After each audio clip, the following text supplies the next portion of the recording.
열왕기하 25장 18절에서 30절 말씀입니다. 시위대장이 대제사장 스라야와 부제사장 스바냐와 성전 문지기 세 사람을 사로잡고 또 성중에서 사람을 사로잡았으니 곧 군사를 거느린 내시 한 사람과 또 성중에서 만난 바 왕의 시종 5사람과 백성을 징집하는 장관의 서기관 한 사람과 성중에서 만난 바 백성 60명이라. 시위대장 느부사라단이 그들을 사로잡아 가지고 리블라 바벨론 왕에게 나아가매 바벨론 왕이 하맛 땅 리블라에서 다 쳐 죽였더라. 이와 같이 유다가 사로잡혀 본토에서 떠났더라. 유다 땅에 머물러 있는 백성은 곧 바벨론 왕 누부갓네살이 남긴 자라. 왕이 사반의 손자 아히감의 아들 그달리아가 관할하게 하였더라. 모든 군대 지휘관과 그를 따르는 자가 바벨론 왕이 그달리아를 지도자로 삼았다 함을 듣고 이에 느다니아의 아들 이스마엘과 가레아의 아들 요하난과 느도바 사람 다누벳의 아들 스라야와 마아가 사람의 아들 아야사니아와 그를 따르는 사람이 모두 미스바로 가서 그달리아에게 나아가매 그달리아가 그들과 그를 따르는 군사들에게 맹세하여 이르되 너희는 갈대아인을 섬기기를 두려워하지 말고 이 땅에 살며 바벨론 왕을 섬기라. 그리하면 너희가 평안하리라 하니라. 7월에 왕족 엘리사마의 손자 느다니아의 아들 이스마엘이 부하 10명을 거느리고 와서 그달리아를 쳐서 죽이고 또 그와 함께 미스바에 있는 유다 사람과 갈대아 사람을 죽인지라. 노소를 막론하고 백성과 군대 장관들이 다 일어나서 애굽으로 갔으니 이는 갈대아 사람을 두려워함이었더라. 유다의 왕 여호야긴이 사로잡혀 간 지 37년 곧 바벨론의 왕 에윌무로닥이 즉위한 원년 12월 그달 27일에 유다의 왕 여호야긴을 옥에서 내놓아 그 머리를 들게 하고 그에게 좋게 말하고 그의 지위를 바벨론에 그와 함께 있는 모든 왕의 지위보다 높이고 그 죄수의 의복을 벗게 하고 그의 일평생에 항상 왕의 앞에서 양식을 먹게 하였고 그가 쓸 것은 날마다 왕에게서 받는 양이 있어서 종신토록 끊이지 아니하였더라. 아멘. 여러분, 사순절을 어떻게 보내고 계십니까?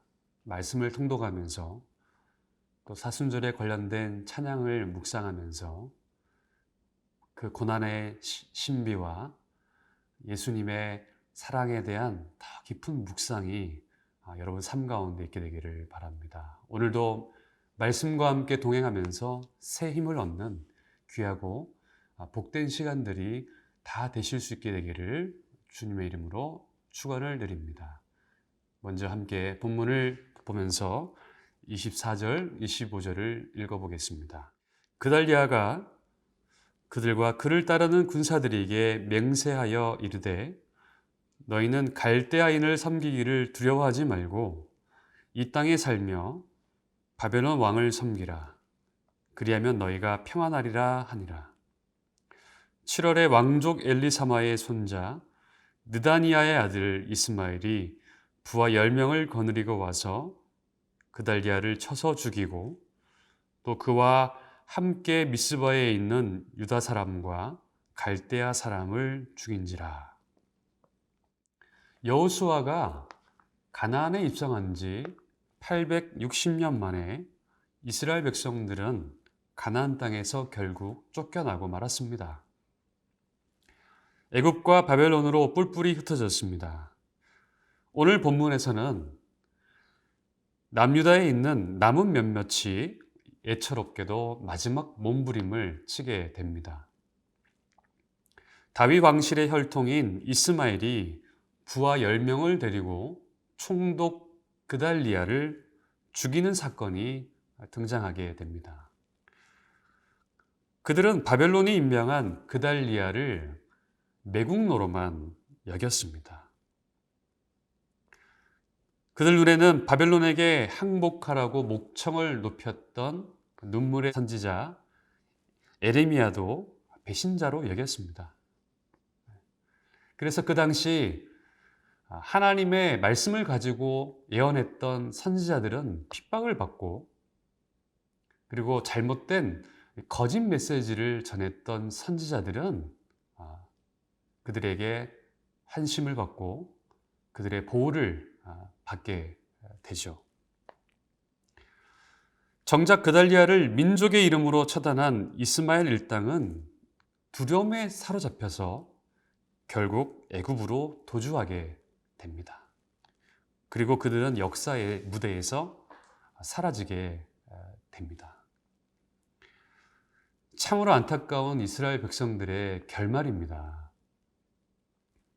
바벨론 포로로 끌려갔거나 아니면 다시는 뒤돌아보아야 하지 않아야 할 애굽으로 되돌아갔다라는 것이죠. 여러분, 이 이야기가 단지 그들만의 이야기이겠습니까? 하나님의 은혜를 받고 감사와 기쁨과 복된 시간들을 누림에도 불구하고 그 은혜를 잊어버린 죄인들의 공통된 모습이 아니겠습니까? 여러분, 우리 모두 세상으로 돌아간 것이죠. 어려운 문제가 찾아오고 힘들 때 하나님 앞에 나와 간절히 기도하지만 기도의 응답을 받고 문제가 해결되면 언제 우리가 그렇게 나왔냐 하는 그런 마음으로 다시 세상으로 돌아가는 우리의 마음을 살펴보게 됩니다. 애굽이건 바벨론이건 어느 곳이라도 그곳은 두려움의 땅이라고 볼 수 있습니다. 포로나 노예나 무슨 차이가 있겠습니까? 사실 사슬에 묶인 인생은 별 차이가 없습니다. 모두가 자신의 욕망을 따라 살아가다가 자기의 소견에 옳은 대로 살다가 생긴 죄의 결과일 뿐이죠. 아버지의 집이 싫다고 뛰쳐나와 제멋대로 살다가 겪게 된 탕자의 스토리가 바로 우리의 이야기입니다. 그러니 누구를 원망하겠습니까? 열왕기하를 끝맺고 있는 오늘 본문에서는 이제 모든 것이 끝나고 말았습니다. 더 이상 유다에게는 도움을 청할 어떤 곳도 없습니다. 세상은 바로 이 순간을 절망이라고 말하죠. 그러나 인간의 절망은 새로운 소망의 씨앗이 되기도 합니다. 하나님은 바로 이 절망의 시간을 기다리고 계십니다. 여러분, 복음은 절망의 장소에서 시작되고 있음을 우리는 기억해야 합니다. 우리에게 죽음의 시간과 같은 삶의 한계점이 찾아왔을 때, 벌거벗겨진 수치가 드러나는 끝에 도망가거나 포기해서는 안 됩니다. 물에 빠져 간절히 구원을 기다리던 사람이 전신의 힘이 다 빠진 그때에 하나님의 구원의 손길이 우리에게 찾아오는 것이죠. 무너진 그 자리에서, 절망의 그 장소에서 하나님의 구원의 역사가 새롭게 일어나게 될 것입니다.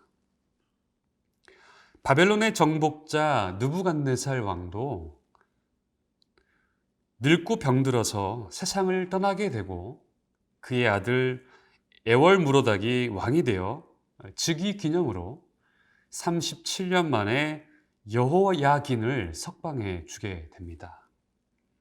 그리고 무슨 이유에서든지 그 지위를 높여주고 평생 동안 이 왕의 식탁에서 식사를 하게 하고요. 그리고 연금을 제공해 주게 됩니다. 27절부터 30절까지를 읽어보겠습니다. 유다의 왕 여호야긴이 사로잡혀 간 지 37년, 곧 바벨론의 왕 에월무로닥이 즉위한 원년 12월 그달 27일에 유다의 왕 여호야긴을 옥에서 내놓아 그 머리를 들게 하고 그에게 좋게 말하고 그의 지위를 바벨론에 그와 함께 있는 모든 왕의 지위보다 높이고 그 죄수의 의복을 벗게 하고 그의 일평생에 항상 왕의 앞에서 양식을 먹게 하였고 그가 쓸 것은 날마다 왕에게서 받는 양이 있어서 종신토록 끊이지 아니하였더라. 끝났다라고 말할 수 있는 상황에 포로로 잡혀간 여호야긴이 감옥에서 풀려나게 됩니다. 옥에서 풀려났을 뿐만 아니라 다른 바벨론의 왕들보다 지위를 높여주었다라는 것입니다. 여러분, 이게 무슨 말입니까? 죄수의 옷을 벗게 하고 항상 앞에서 양식을 먹게 하여 그가 쓸 것은 날마다 왕에게서 받는 양이 있어서 종신토록 끊어지지 않았다라는 것입니다. 약속의 땅에서 쫓겨났다라는 것은 이 광야의 생활이 시작되었다라는 것이죠. 이제는 약속의 땅으로 다시 돌아갈 수 없는 상황으로 끝이 나고 말았다라는 것입니다. 그러나 우리는 기억해야 됩니다. 최악의 상황에서도 하나님의 최선을 말입니다.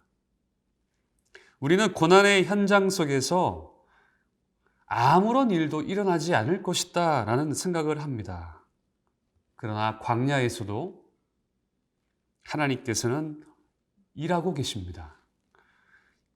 여호야긴의 회복의 모습은 먼 훗날 예수 그리스도께서 죄인의 자리 십자가에 서심으로 의인으로 칭함의 축복을 누리게 하셨습니다. 인간 왕은 좌절을 안겨주셨지만 우리의 영원한 왕이신 예수 그리스도는 십자가의 패배의 현장 속에서도 그 고통의 고난의 시간 속에서도 우리를 위해 중보기도 하시며 일하고 계셨다라는 것입니다. 아무런 일도 일어나지 않는 최악의 상황 속에서도 하나님은 여전히 일하고 계신다라는 것입니다. 하나님은 아무것도 의지할 곳 없는 그 광야, 바로 그곳에서도 하나님은 꽃을 피우십니다. 오랜 세월이 흐른 뒤 바벨론이 망하고 유다 백성들이 이제 포로 귀환이 되어서 유다 땅으로 돌아오게 됩니다. 여기서 우리는 하나님의 섭리는 인간의 생각과는 차원이 다르다라는 것을 발견하게 되지요. 오래전 왕위에서 끌어내려 머나먼 바벨론 땅으로 포로로 끌려갈 때에 이 여호야긴의 심정은 얼마나 처절했겠습니까? 부모와 그리고 자녀들, 많은 왕궁에 있었던 사람들과 백성들이 포로로 끌려갈 때에 아마 이 여호야긴의 심정은 처참했을 것입니다. 만약 유다를 계속 왕으로 남아있게 했더라면 어떻게 되었을까요? 보나마나 시드기야와 그의 아들들이 겪었던 처참한 운명을 그대로 겪었을 것이며 유다의 왕조는 그야말로 씨가 말라버릴 것이 분명합니다. 예루살렘을 멸망시킬 때 이 느부갓네살 왕은 살기가 가득했습니다. 하지만 일찌감치 바벨론 포로로 잡혀와 있었기 때문에 유다가 멸망한 뒤에도 생명을 건질 수 있었고 그의 자손들이 이어져서 바벨론 포로 생활이 끝난 뒤에도 유다인들을 이끌고 고국으로 돌아올 수 있었던 것이죠. 결국 포로로 잡혀갈 때 순간만 생각한다면 인생이 참으로 비참하기 그지 없었지만 이런 거시적인 시각에서 볼 때 오히려 그것이 하나님의 피난처였다라는 것입니다.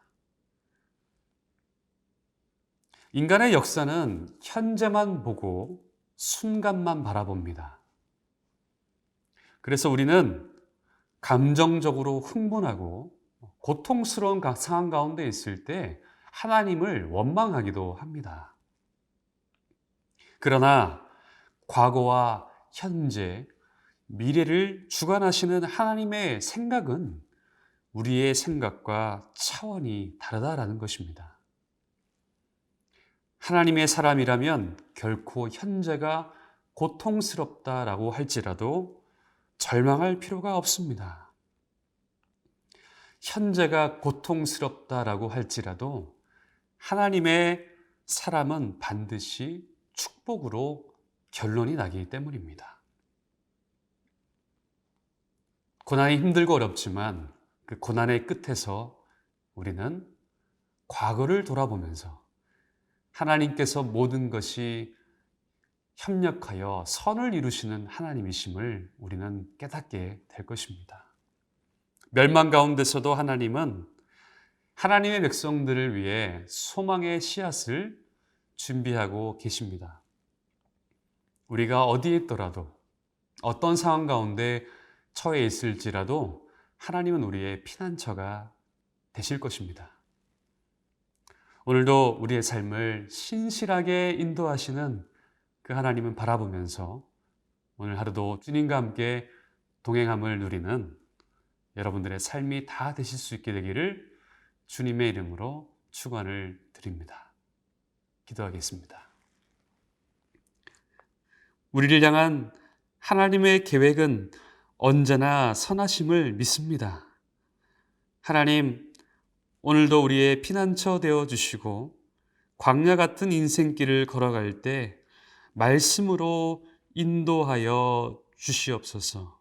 오늘도 우리의 필요한 것들 공급해 주시는 하나님을 믿사오며 예수님의 이름으로 기도드리옵나이다.